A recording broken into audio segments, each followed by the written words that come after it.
నమస్తే, welcome to Leo news. YCP నేత బొత్స సత్యనారాయణ సంచలన వ్యాఖ్యలు చేశారు. తాజాగా ఆయన పైడితల్లి సినిమానోత్సవంలో పాల్గొన్న నేపథ్యంలో ఆయన నిల్చున్నటువంటి స్టేజ్ కూలింది.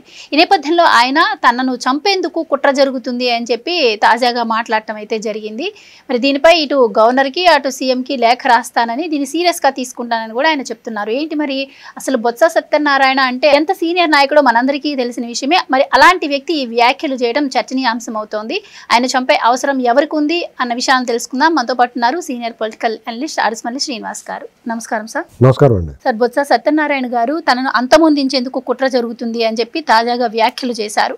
దీన్ని సీరియస్ గా తీసుకుంటాను, సీఎం గారి దగ్గరకు కూడా తీసుకెళ్తాను అంటున్నారు. ఏంటి అంత సీనియర్ నాయకుడిని చంపాల్సిన అవసరం ఎవరికి ఉంటుంది? మీరేం చెప్తారు? ఇప్పుడు బొత్స సత్యనారాయణ గారు చాలా సీనియర్ నాయకుడు అండి. ఇప్పుడు ఆయన ఇది గతంలో రాజశేఖర రెడ్డి గారి హయాంలో ఎక్సైజ్ మినిస్టర్గా కూడా చేశాడు. ఆయన కొంచెం ఆయన మీద కొంత లెక్కర దందాల వాటి మీద ఆరోపణలు ఉన్నా వివాదాస్పదమైన వ్యక్తి మాత్రం కాదు. అంటే సహజంగానే కొన్ని రాజకీయ నాయకులకి కొన్ని ఆరోపణలు అయి ఉంటాయి. తర్వాత ఈ ఫోక్స్ వ్యాగన్ విషయంలో కూడా ఆయన వల్ల కంపెనీ రాకుండా పోయిందని ఆరోపణలు వచ్చినా అప్పట్లో కంపెనీకి 10 కోట్లు ఎంత తీసుకుని అడిగారని ఆ కంపెనీ పారిపోయింది. రాజశేఖర రెడ్డి గారు అవి మాట్లాడి రావడం తెలియదు, మీకు ఎవరికి తెలియదు కదా. సొమ్ములు పోన ఆయన నానేటి చేస్తానని పేపర్లో కూడా వచ్చింది. అడిగితే విలేకరులో సొమ్ములు పోన ఆయన నానేటి చేస్తానంటే మా యాసను కూడా విమర్శించారని కూడా పెద్ద రేపడానికి చూశారు. ఏమైనా బొత్స సత్యనారాయణ గారు నా దృష్టిలో ఆయన వివాదరహితుడని నా ఉద్దేశం. ఎందుకంటే సాధారణంగా రాజకీయ పార్టీలు వాళ్ళ పార్టీకి అనుగుణంగా లైన్కి అనుగుణంగా మాట్లాడతారు తప్ప హానికరమైన మనిషి, వ్యక్తులను అంతమొందించే ఉద్దేశాలు అభిప్రాయాలు ఉన్న మనిషి మాత్రం కాదు. ఎవరన్నా అంతమందిస్తే కూడా అయ్యో పాపం ఎందుకురా అనుకుంటాడేమో కూడా మనసులో ఈ జరిగిన నచ్చలయ్యి చూసి. తప్పని పరిస్థితుల్లో రాజకీయ పార్టీలో ఉన్నప్పుడు వాళ్ళకి మద్దతు ఇచ్చాలంటే రాజశేఖర రెడ్డి, జగన్మోహన్ రెడ్డి కూడా ఉన్నాడంటేనే డెఫినెట్గా మనుషులు మంచోడు కాదన్నట్టు లెక్క. కానీ వాళ్ళు కూడా ఉంటారు, ఏం చేస్తారు, వాళ్ళకి వేరే దారి తప్పదు, పార్టీ లైన్ ప్రకారం నడుస్తూ ఉంటారు. ఆయన తెలంగాణ ఉద్యమం తీవ్రంగా ఉన్నప్పుడు తెలుగు వాళ్ళకి 2 రాష్ట్రాలు ఎందుకు ఉండకూడదని అన్నాడు ఆయన. అసలు అప్పుడు కానీ ఉద్యమం తీవ్రంగా ఉన్నప్పుడు 2000 రాజశేఖర రెడ్డి చనిపోయిన వెంటనే ఉద్యమం తీవ్రమైనప్పుడు కనుక విభజన జరిగిపోతే, అంటే పూర్తి టైం కాంగ్రెస్ ఉమ్మడి రాష్ట్రాన్ని పరిపాలించి వాళ్ళు పూర్తిగా అయిపోయిన తర్వాత విభజించారు వాళ్ళు. అలా కాకుండా 2011లోనే విభజించుంటే, చంద్రబాబు నాయుడు గారు లెటర్ అది ఇచ్చిన తర్వాత విభజించుంటే మీకు అప్పుడు ఆంధ్రప్రదేశ్కి ఆయన ముఖ్యమంత్రి అయ్యేవాడు అప్పుడున్న సంఖ్యాబలం ప్రకారం. ఏంటండి అది జస్ట్ మిస్ అయ్యింది. ఇంకోటి తెలుసా అండి, జగన్మోహన్ రెడ్డి గారు ఆయన ఎలాంటి ఆర్టికల్ 3 ద్వారా రాష్ట్రాన్ని ఎడదీయచ్చు అని చెప్పాడు. ఆర్టికల్ 3 ద్వారా ఎంతకీ ఉద్యమాలు గొడవ, అభిప్రాయ సేకరణ అంత అనవసరం, మీరు ఇవ్వాలనుకుంటే ఆర్టికల్ 3 ద్వారా ఇచ్చేయండి అన్నాడు. స్టీల్ ప్లాంట్ దగ్గరికి వచ్చి గంగవరం పోర్ట్ అమ్మేసి స్టీల్ ప్లాంట్లో అసెంబ్లీ అది పెట్టి రాజధాని కడదామని చెప్పినాడు. అది తీసేసి అది కడదామన్నవాడు నేను నా ప్రాణాలు అడ్మిట్ కాపాడతాను అంటున్నాడు. ఇలాంటి మనుషులందరితోటి నిండిపోయిన పార్టీలో అతను ఉన్నాడు. వాళ్ళ బాబాయిని వేసేసి గుండెపోడని చెప్పించాడు.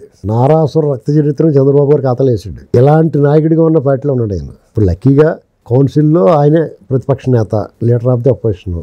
ఇవాళ బొత్స సత్యనారాయణ గారు చెప్పింది అంటే ఆయనకున్న థ్రెట్ గురించి ఆయన మాట్లాడాడు కదా. ఆయనకి ఒక ఇన్సెక్యూరిటీ ఫీలింగ్ ఉంది కదా ఆయనకి. ఆ స్టేజ్ కూలిపోవడం గురించి, నా మీద కుట్రలు జరుగుతున్నాయి, నన్ను అంతమొందించడానికి ప్రయత్నం చేస్తున్నారు అనేటువంటి భావన వచ్చేలా మాట్లాడుతున్నాడు ఆయన. గవర్నర్ గారు నాళ్ళని కలుస్తాను అని చెప్తున్నాడు ఆయన. తప్పులేదు, కలవచ్చు. అయితే ఆయన గుర్తుపెట్టుకోవాల్సింది ఏంటంటే బొత్స సత్యనారాయణ గారి పట్ల నాకు ఒక మంచి అభిప్రాయం ఉంది.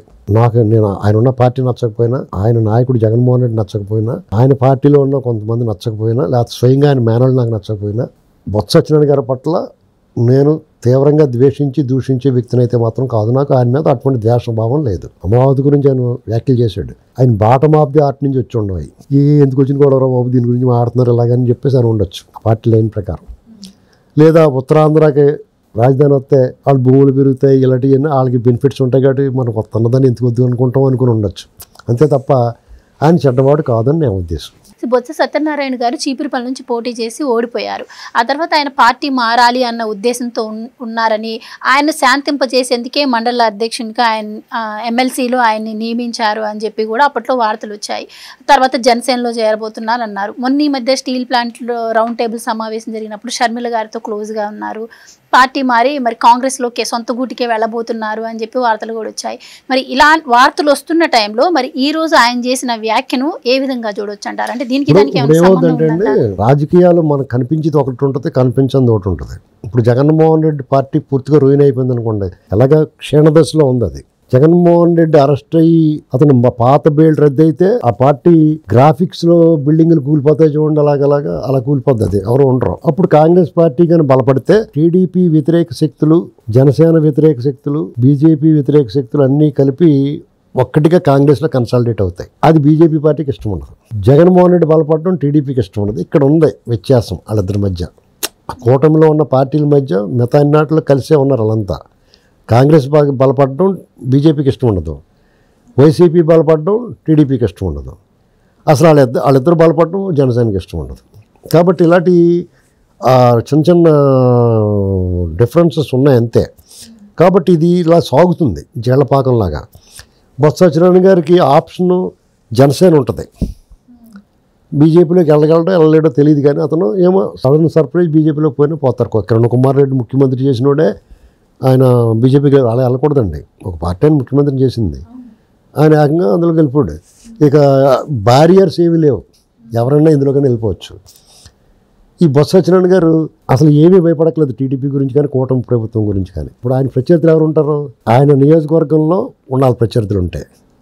రాష్ట్ర వ్యాప్తంగా ఆయన ప్రత్యర్థులు ఎవడలేడు. ఉత్తరాంధ్రలో కూడా ఆయన ప్రత్యర్థులు లేరు, వేరే పార్టీలో కూడా ఆయన ప్రత్యర్థి లేడు, ఉత్తరాంధ్ర మొత్తాన్ని చూసుకుంటే కూడా. కారణం ఏంటంటే ఏ నియోజకవర్గానికి ఆ నియోజకవర్గంలో ఇప్పుడు ప్రధాన నాయకులు ఎవరో టీడీపీలో కానీ కూటమిలో కానీ అచ్చెన్నాయుడు గారు, ఇలాగా కళా వెంకట్రావు గారు ఇలాగ ఉన్నారు సీనియర్ నాయకులు. వాళ్ళు ఎవరో కూడా ఇతోటి వైరం ఉండదు. స్వయంగా ఆయన మీద పోటీ చేసిన కళా వెంకట్రావు గారితో ఈయన వైరం ఉండదు. ముఖ్యంగా ఉత్తరాంధ్ర నాయకులందరూ ఒకలాగే మంచిగా స్నేహభావంతో ఉంటారు. వాళ్ళని చంపుకుందాం పొడుచుకుందాం అనేటువంటి వైరం లేదు, ఉండదు. ఒకరికొకరు సాయం కూడా చేసుకుంటారు అవసరమైతే. అంటే సార్ మీరు చెప్తున్న దాని ప్రకారం ఇప్పుడున్న అధికార పక్షానికి అవసరం లేదు అంటున్నారు. అండ్ ఉంటే మరి వైసీపీకి ఉంది అనుకోవాలా? లేదు అంటే గత 5 ఏళ్లలో వైసీపీ తరపునటువంటి ముఖ్యులందరూ చేసినటువంటి ఈ స్కాములు బాధితులు ఉంటారు కదా, వాళ్ళ వల్ల ఏమన్నా ఇలాంటివి జరిగే అవకాశం ఉందంటారా? బాధితులు కూడా ఎవరో ధైర్యం చేయరండి, ఇప్పటికీ చేయాలి కదా. బాధితులు ధైర్యం చేసి, ప్రజలు ధైర్యం చేసి ఉద్యమం చేయాలంటే జగన్మోహన్ రెడ్డి ఇంటి ముందు కూర్చోవాలి రోజు వెళ్ళి. ఇప్పుడు జగన్మోహన్ రెడ్డి ఓడిపోయిన వెంటనే అమరావతి ప్రాంత ప్రజలకి, రైతులకి అంత దుర్మార్గం ఆన్ చేశాడు అతను.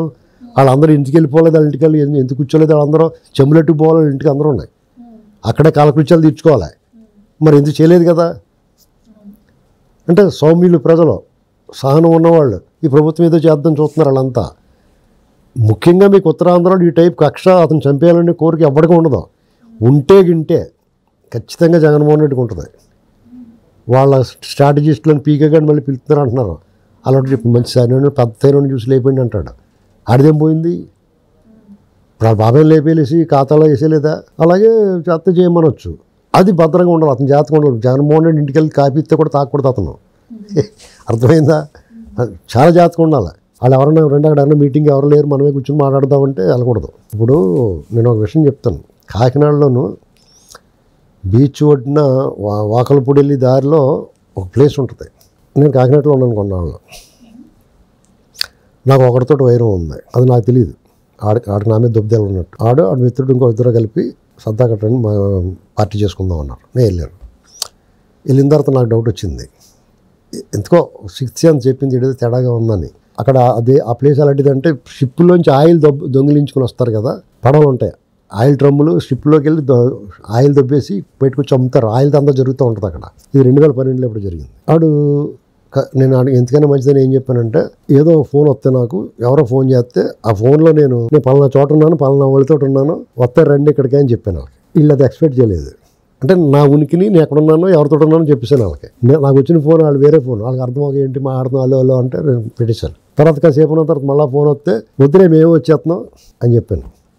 ఇలాగ నన్ను నేను కాపాడుకోవడానికి అక్కడ చేశాను. లేదంటే అక్కడ ఏం జరుగుతుందంటే, అలా ఎవరన్నా క్లీన్ చేసి చంపేసి ఆ బోట్లో తీసుకెళ్ళి సముద్రం మధ్యలో పడితే చేపలు తినేస్తే శవం కూడా దొరకదు. ఏంటండి ఈ మాట? నాకు ఆడు ఎప్పుడో చెప్పుడు ఒకసారి ఎవడన్నా తేడా వస్తే అలా తీసుకెళ్ళి పడతారండి, అలా చేయించేస్తాను నా కొడుకుని అది ఇదని బెదిరించి కూడా ఎవడన్నాను. అమ్మని అమ్మాయి నాకు ఇలా చేస్తున్నాడు, నాకు కానీ చేస్తాడేమో, నాకు లక్కీగా లేకపోతే మీ ముందు కూర్చునే పరిస్థితి ఉండదు. అర్థమైందండి? ఇలాగా డెఫినెట్గా ప్రమాదం ఉంటుంది. అతను ఎవడో ఉన్న పిలిచినా సరే, పార్టీకి పిలిచినా కొంచెం అప్రమత్తంగా ఉండాలి. ప్రభుత్వం కూడా ఆయన పట్ల శ్రద్ధ వహించాలి. ఎందుకంటే ఉత్తరాంధ్రలో పార్టీలు వేరేను, సీనియర్ నాయకుడు అతను, కొంచెం మంచి పేరే ఉంది. ఇన్నిసార్లు ఎందుకు నెగ్గుతాడు మంచివాడు కాకపోతే? ఏంటండి రాజుగారి విషయంలో అప్పుడు ఎత్తున పొరపాటు మాట మాట్లాడాల, చూసుకోండి కావాలితే. అశోక్ గజపతిరాజు గారి విషయంలో అతను ఎప్పుడు పొరపాటు మాట మాట్లాడలేదు, గమనించండి. అప్పుడు మీకు వెల్లంపల్లి శ్రీనివాసు ఇలాంటి వాళ్ళు పనికిమాల మాటలు మాట్లాడారు కానీ ఆయన అవమానించారు, కానీ బొత్స సత్యనారాయణ గారు అశోక్ గజపతిరాజు గారి గురించి పొరపాటు మాట మాట్లాడలే. విజయనగరం వాళ్ళే కదా. ఇవన్నీ గమనించుకొని ఈ ప్రభుత్వం కూడా ఆయన భద్రత కల్పించాలి నిజంగా కనుకుంటే. ఆ స్టేజ్ కూలిపోవడం అనేటువంటిది దుఃఖంలాగా ఉన్న వాళ్ళు ఎక్కేస్తే ఏ స్టేజ్ అయినా కూలిపోద్ది. 10 మంది ఎక్కాల్సిందే 100 మంది ఎక్కేస్తే ఏమైపోద్ది, వాళ్ళు అతికాళ్ళు పులోమని ఒకరి మీద ఒకళ్ళు ఎక్కేస్తారు. జగన్మోహన్ రెడ్డి కారు ఎక్కి డ్యాన్స్ చేస్తున్నారు వాళ్ళు ఏంటండి.